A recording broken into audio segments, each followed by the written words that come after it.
Yes, fellow Nigerians, our pastor don't fall aside. Open your ear, Mona listen. He say, as long you dey give to God, they tell you say give to God before God can bless you. You need to pay off, pay tithe. So Isaac said, Solomon said, say na idol worship, now they worship.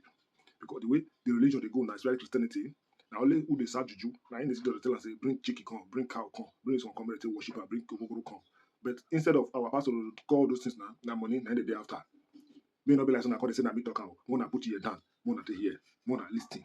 Let Dr. Damina focus on his own calling. The callings are not the same. Let him stop attacking men of God. Everybody has his own calling. So what they are saying is that some pastors' calling is to be collecting tithes, and some other pastors' calling is to be selling soap and perfume and candle for favor, while some other pastors' calling is prosperity, transaction. When CRK has cheated you, you become an enemy of your deliverer. All of us is one calling. If you are not in that calling, you are not in Christ's calling. Ephesians 4:4. There is one body and one spirit, even as you are called in one hope.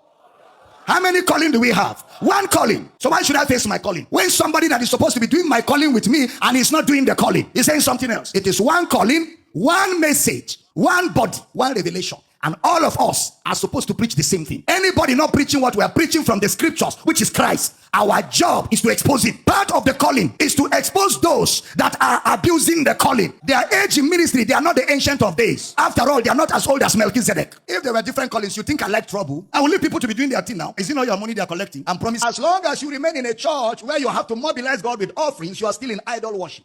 As long as you're in a church where you must bribe God, motivate God, mobilize God with an offering, with a tithe, with a sacrifice, with your Isaac offering to get God to do something, you're still in idol worship. God needs nothing from you to do what he has done, including your offerings. That's why John kept saying, little children, keep yourselves from idols. He's saying these idols in your mind that came from idol worship practices that you were taught as Christianity, remove it from your mind. A transactional relationship with God, where you must give to get, where you must do something for God to do. It's not Christianity, it's idol worship, and it's big in the Nigerian church. And that's why they're angry with me, because I am pulling down the idols, and the idols are obeying fast. Because no idol can stand when the knowledge of God is growing all over the nations of the earth. That's why the tithe is no more working, the seed faith is no more working, the transactional gospel is collapsing, and men are beginning to see that if God is truly the owner of the world, why should he need my small to do something for me? But we know the truth of the gospel. He that spared not his son, but gave him up for us all, how shall he not also with him